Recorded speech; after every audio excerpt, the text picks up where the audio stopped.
BBC প্রবাহে আপনাদের সবাইকে স্বাগত জানাচ্ছি আমি শারমিন রমা। শুরুতেই দেখে নেব আজ কি থাকছে।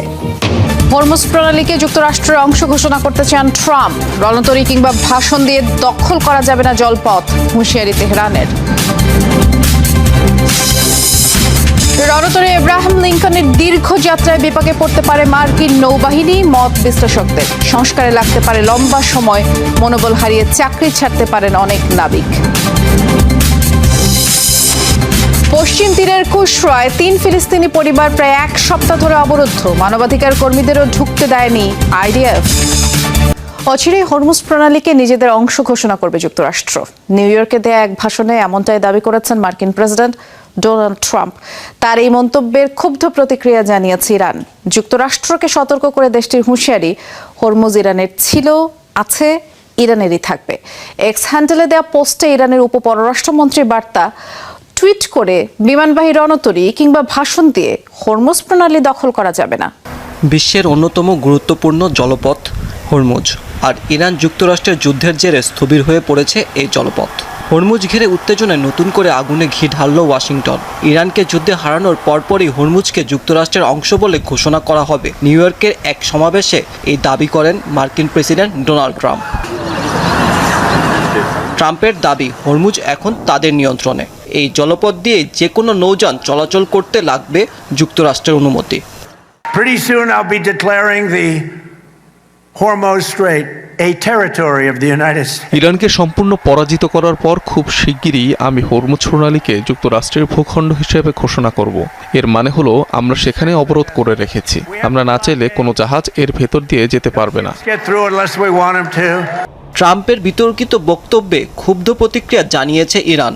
সামাজিক মাধ্যমে দেয়া পোস্টে ইরানের উপপররাষ্ট্রমন্ত্রী কাজেম ঘারিবাবাদির দাবি, হরমুজ ইরানের ছিল, ইরানের আছে এবং ইরানেরই থাকবে। টুইট করে যুদ্ধজাহাজ পাঠিয়ে কিংবা কোনো ভাষণ দিয়ে হরমুজ দখল করা যাবে না। যুদ্ধের আগে বিশ্বের 20 ভাগ তেল পরিবহন হতো হরমুজ প্রণালী দিয়ে। বর্তমানে সেটি প্রায় শূন্যের কোটায়। এমন পরিস্থিতিতে জলপথটি নিয়ে দুই পক্ষের পাল্টাপাল্টি হুমকি, হুঁশিয়ারির কারণে অস্থিতিশীল তেলের বাজার। ইরান যুদ্ধে অন্তত 45টি MQ-9 রিপার ড্রোন হারিয়েছে যুক্তরাষ্ট্র, যা তাদের মোট রিপার ড্রোনের 25%। মার্কিন সংবাদ মাধ্যম ওয়াশিংটন পোস্টের এক প্রতিবেদনে এই তথ্য উঠে এসেছে। প্রতিটি ড্রোনের মূল্য $3 থেকে $5 কোটি।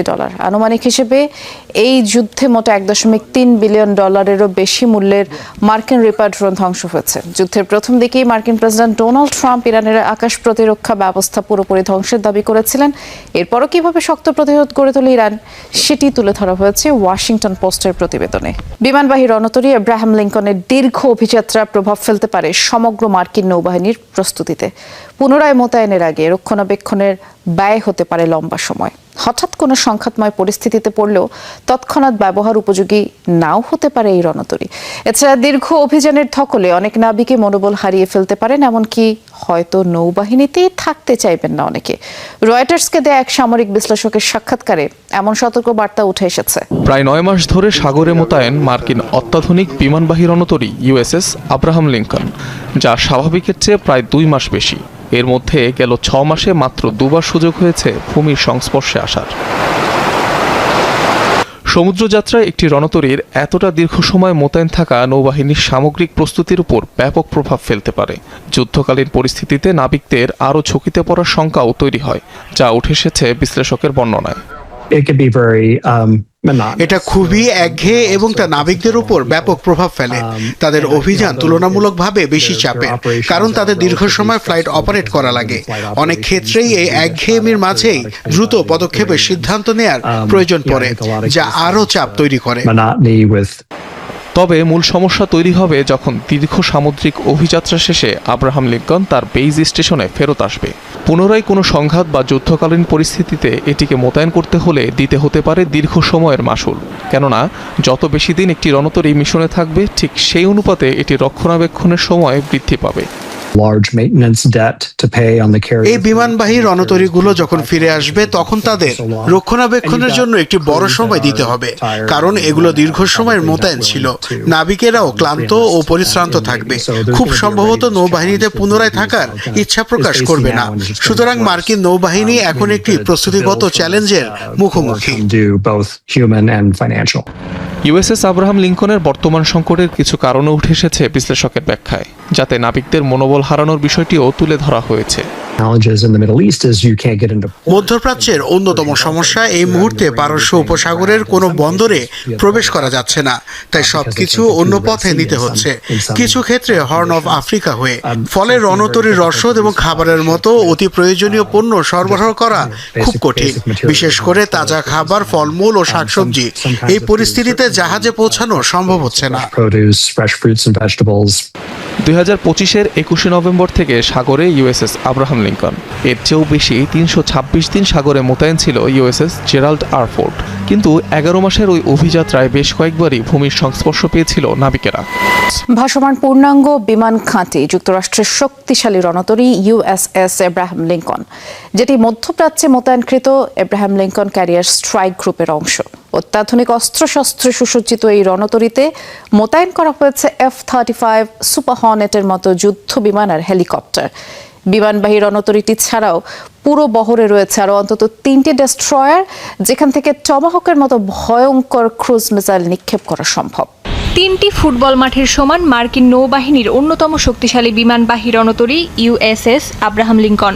আধুনিক যুদ্ধ প্রযুক্তি, যুদ্ধ বিমান আর ক্ষেপণাস্ত্রে সজ্জিত এই রণতরী সমুদ্রে ভাসমান এক বিশাল সামরিক ঘাঁটি। এই রণতরী পরিচালনা করে একটি ক্যারিয়ার স্ট্রাইক গ্রুপ, অর্থাৎ শুধু বিমানবাহী যুদ্ধজাহাজ নয়, এর সঙ্গে থাকে ডেস্ট্রয়ার, ক্রুজার সহ একাধিক যুদ্ধজাহাজ, যা ইউএসএস আব্রাহাম লিঙ্কন যুদ্ধজাহাজকে ঘিরে তৈরি করে শক্তিশালী প্রতিরক্ষা বলয়। এই স্ট্রাইক গ্রুপের ডেস্ট্রয়ারগুলোতে রয়েছে উন্নত কমব্যাট সিস্টেম ও দূরপাল্লার টমাহক ক্রুজ মিসাইল। প্রায় 1500 কিলোমিটার বা তারও বেশি দূরের লক্ষ্যবস্তুতে আঘাত হানতে সক্ষম এসব ক্ষেপণাস্ত্র। তবে আব্রাহাম লিঙ্কনের সবচেয়ে বড় শক্তি এর বিশাল এয়ার উইং। এর মধ্যে পঞ্চম প্রজন্মের স্টেলথ যুদ্ধবিমান F-35, multirole strike F-18 fighter jet ও EA-18 মডেলের নজরদারি বিমান। এছাড়া আলোচিত শিহক ও অস্প্রে হেলিকপ্টারেরও দেখা মিলবে এই ক্যারিয়ারটিতে। আত্মরক্ষায় রয়েছে অত্যাধুনিক সি স্প্যারো, র্যাম এবং ফ্যালানক্স CIWS, যেগুলো শত্রুর বিমান, ক্ষেপণাস্ত্র ও ড্রোন মোকাবেলায় ব্যবহৃত হয়। একসঙ্গে প্রায় 90টির মতো যুদ্ধবিমান ও হেলিকপ্টার পরিচালনা করতে পারে এই ক্যারিয়ার। শক্তিশালী ক্যাটাপুল্ট সিস্টেমের সাহায্যে কয়েক সেকেন্ডের ব্যবধানে যুদ্ধবিমানকে ডেক থেকে আকাশে পাঠানো যায়। শুধু আকাশযান পরিচালনায় নয়, বছরের পর বছর সমুদ্রে অবস্থানের জন্য রণতরীটিতে রয়েছে বিশাল লজিস্টিক ব্যবস্থা। প্রায় 5000 নৌসেনা ও কর্মীর জন্য রয়েছে আবাসন, হাসপাতাল, শপিং মল, খাবার ও পানি সরবরাহ সহ প্রয়োজনীয় সব সুবিধা। ওমান উপকূলে একটি রুশ তেলবাহী জাহাজ থেকে বিপুল পরিমাণ অপরিশোধিত তেল ছড়িয়ে পড়েছে। এ ঘটনায় পরিবেশ বিপর্যয়ের শঙ্কা করা হচ্ছে। ওমান জানিয়েছে দেশটির হাল্লানিয়া দ্বীপপুঞ্জের কাছে এই ঘটনা ঘটেছে। ক্যারোলিন বেজিঙ্গি নামের জাহাজটিতে প্রায় 10 লাখ ব্যারেল তেল ছিল, যা এশিয়ায় নেওয়া হচ্ছিল। গত 8 জুন ইয়েমেন উপকূলে বিস্ফোরণ হয় নৌযানটিতে। এরপরে 30 জুন আল কিবলিয়া দ্বীপের কাছে আটকে পড়ে এটি। এখনও কেউ হামলার দায় স্বীকার করেনি। তবে প্রাথমিকভাবে ধারণা এই ঘটনার সাথে ইরান যুদ্ধের সম্পর্ক নেই। ইয়েমেনের সরকারি বাহিনীর নিয়ন্ত্রণাধীন আল মাখা বন্দরে জোরালো হামলা চালিয়েছে হুতি বিদ্রোহীরা। বিভিন্ন অবকাঠামো লক্ষ্য করে ছোড়া হয়েছে কমপক্ষে 6টি ব্যালিস্টিক ক্ষেপণাস্ত্র। এতে কমপক্ষে 4 বেসামরিকের প্রাণ গেছে, বেশ কয়েকজন আহত হয়েছেন। তবে হতাহতের সংখ্যা আরও বাড়তে পারে। ইয়েমেনের পশ্চিমা সমর্থিত সরকার এ তথ্য নিশ্চিত করেছে। হামলার সময়কার একটি ফুটেজ প্রকাশ করেছে কর্তৃপক্ষ, যাতে বন্দরের বেশ কিছু অবকাঠামোকে আগুনে পুড়তে দেখা যায়। ক্ষতিগ্রস্ত মাছ ধরার কয়েকটি নৌকাও।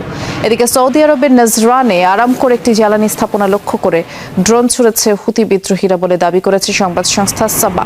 বিষয়টি নিয়ে সৌদি কর্তৃপক্ষ কিছুই জানায়নি। অমানবিক আচরণের চূড়ান্ত দৃষ্টান্ত স্থাপন করেছে ইসরায়েলি দখলদাররা। পশ্চিম তীরের খুশরা শহরের প্রায় 1 সপ্তাহ ধরে 3 ফিলিস্তিনি পরিবারকে পুরোপুরি অবরুদ্ধ করে রেখেছে অবৈধ বসতি স্থাপনকারীরা। পানি ও বিদ্যুৎ সংযোগ না থাকায় চরম মানবেতর জীবন কাটাচ্ছেন অন্তত 15 ফিলিস্তিনি। সবশেষে ইসরায়েল ও বিভিন্ন দেশে প্রায় 100 মানবাধিকার কর্মী খাবার নিয়ে ওই পরিবারগুলোর কাছে পৌঁছানোর চেষ্টা করলে তাদেরকেও আটকে দিয়েছে IDF। এ ঘটনায় বিশ্বজুড়ে সমালোচনার ঝড় উঠেছে। ইসরায়েলি দখলদারদের নৃশংসতায় পশ্চিম তীরের কুশরা শহরে টানা 1 সপ্তাহ ধরে অবরুদ্ধ 3 ফিলিস্তিনি পরিবার। তাদের কাছে খাবার পানি পৌঁছানোর চেষ্টা মানবাধিকার কর্মীদের। প্রায় 100 মানবাধিকার কর্মীর এই বহরও অবশ্য শেষ পর্যন্ত পৌঁছাতে ব্যর্থ হয়েছে চরম মানবেতর জীবনযাপন করা ওই 15 ফিলিস্তিনির কাছে। তাদের আটকে দিয়েছে ইসরায়েলের সামরিক বাহিনী। বাধ্য হয়ে বাড়ির বাইরেই খাবার রেখে এসেছেন তারা।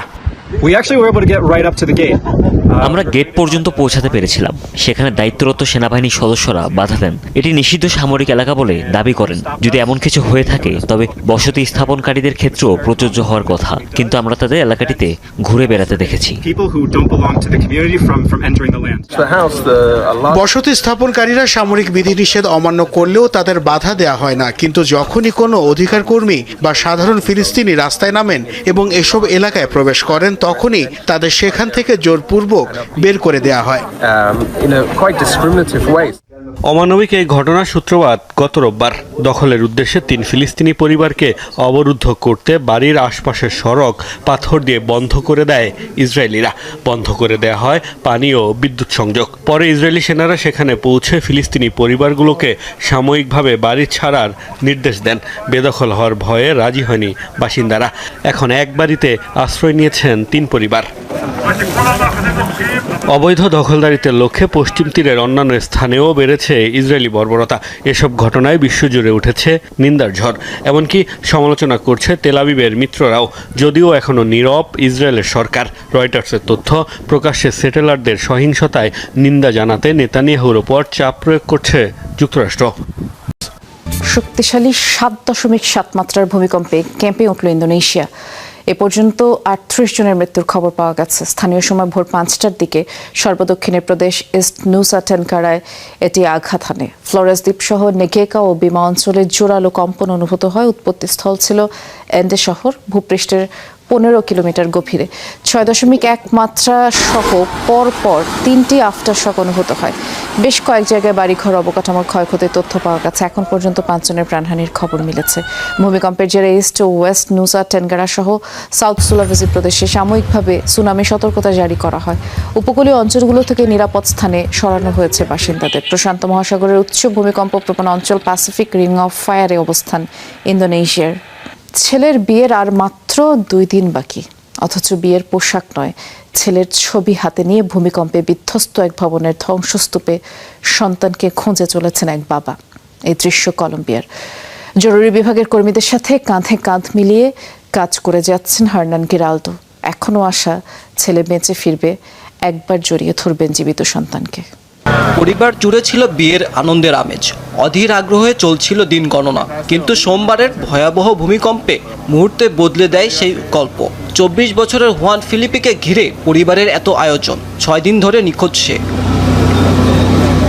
বোগোতা থেকে কাজের জন্য পেরিয়ায় গিয়েছিলেন হুয়ান। উঠেছিলেন হোটেল ডিবেনির একটি কক্ষে। 7.4 মাত্রার ভূমিকম্পে ধসে পড়ে ভবনটি। ধ্বংসস্তূপে পরিণত হওয়া স্থাপনার সামনে দিনরাত অপেক্ষা করছেন তার বাবা হার্নান গিরালদো। হাতে ছেলের ছবি, একটাই আশা, বেঁচে আছে তার ছেলে। উদ্ধারকারীদের সাথে কাঁধ মিলিয়ে চেষ্টা করছেন ছেলেকে জীবিত খুঁজে বের করার।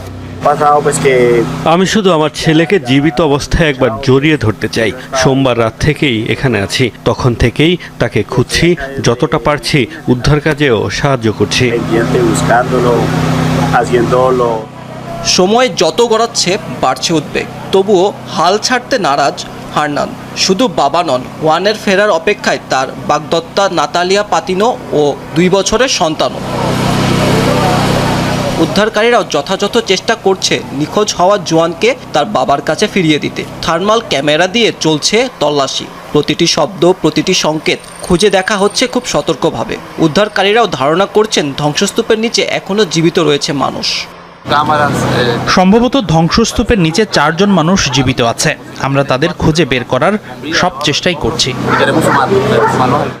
অতীতেও ধ্বংসস্তূপের নিচে চাপা পড়ার বেশ কয়েকদিন পরেও জীবিত উদ্ধারের ঘটনা হয়েছে। তাই হুয়ানকে জীবিত উদ্ধারের আশা ছাড়ছেন না উদ্ধারকারীরাও। এই শক্তিশালী ভূমিকম্পের শঙ্কায় পূর্ব প্রস্তুতি নিচ্ছে পেরু। দুর্যোগ মোকাবেলার আয়োজন করেছে জাতীয় মহড়া।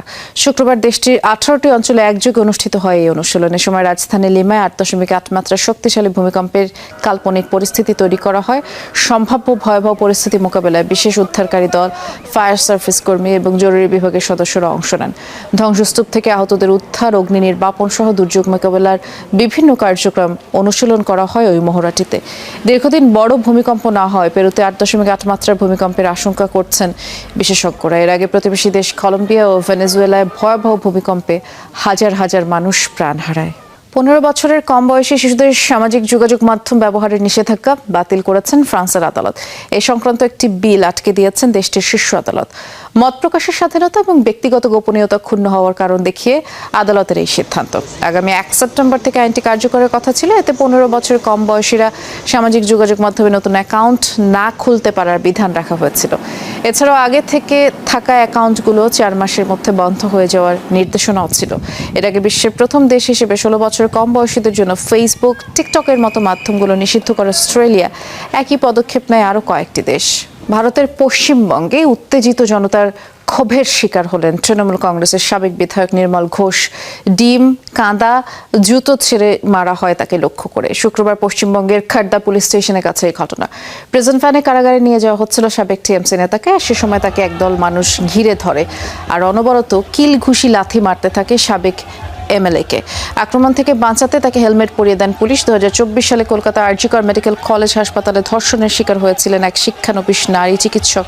তার ন্যায় বিচারের দাবিতে প্রতিবাদে মিছিলে উত্তাল হয়েছিল পশ্চিমবঙ্গ এবং অভিযোগ ওঠে সে সময় প্রভাব খাটিয়ে নিহত চিকিৎসকের পরিবারকে দ্রুত শবদাহে বাধ্য করেছিলেন এই নির্মল ঘোষ। ওই ঘটনার জেরেই তাকে আটক করে খাড্ডা পুলিশ। আঞ্চলিক নিরাপত্তায় রাশিয়া উত্তর কোরিয়া পারস্পরিক সহযোগিতা আরও জোরদারের বার্তা দিয়েছেন রুশ প্রেসিডেন্ট ভ্লাদিমির পুতিন। শনিবার উত্তর কোরিয়ায় রাষ্ট্রীয় সংবাদ মাধ্যম KCNA এই তথ্য জানিয়েছে। কোরিয়া স্বাধীনতা দিবস উপলক্ষে দেশটির সর্বোচ্চ নেতা কিম জং উন দেয়া এক বার্তায় কথা জানান রাশিয়া প্রেসিডেন্ট পুতিন। এ সময় দ্বিপক্ষীয় এবং আন্তর্জাতিক বিভিন্ন ইস্যুতে ভবিষ্যতে যৌথভাবে কাজ চালিয়ে যাওয়ার প্রত্যয় ব্যক্ত করেন তিনি। রাশিয়া উত্তর কোরিয়ার ঘনিষ্ঠ সম্পর্ক নিয়ে পশ্চিমা দেশগুলোর মধ্যে উদ্বেগের সৃষ্টি হচ্ছে। কিয়েভ মস্কো সংঘাতে উত্তর কোরিয়ার তৈরি ক্ষেপণাস্ত্র ও সরঞ্জাম ব্যবহার করে আসছে রাশিয়া বলে অভিযোগ ইউক্রেনের প্রেসিডেন্ট ভলোদিমির জেলেনস্কির। লেবাননের সেনাবাহিনী ও অভ্যন্তরীণ নিরাপত্তা বাহিনীকে সহায়তায় প্রায় $22 মিলিয়ন একটি সমঝোতা স্মারকে স্বাক্ষর করেছে যুক্তরাজ্য। শুক্রবার এই তথ্য নিশ্চিত করেছে বৈরুতে অবস্থিত ব্রিটিশ দূতাবাস। এক বিবৃতিতে জানিয়েছে সমঝোতার মূল লক্ষ্য হল লেবাননের সশস্ত্র বাহিনীকে সমর্থন, নিরাপত্তা ও স্থিতিশীলতা বৃদ্ধি এবং নিরাপত্তা প্রতিষ্ঠানগুলোর সক্ষমতা বাড়ানো। এছাড়াও এই তহবিল লেবানন সরকারের রাষ্ট্রীয় কর্তৃত্ব বজায় রাখতে এবং হুমকি মোকাবেলায় সাহায্য করবে। জানা যায় 31 মাস ধরে যুক্তরাজ্যের ইন্টিগ্রেটেড সিকিউরিটি ফান্ডের মাধ্যমে প্রদান করা হবে এই বিপুল পরিমাণ অর্থ। সবাইকে শুভকামনা জানিয়ে আমি শারমিন রমাজ এখানে বিদায় নিচ্ছি। ভালো থাকবেন।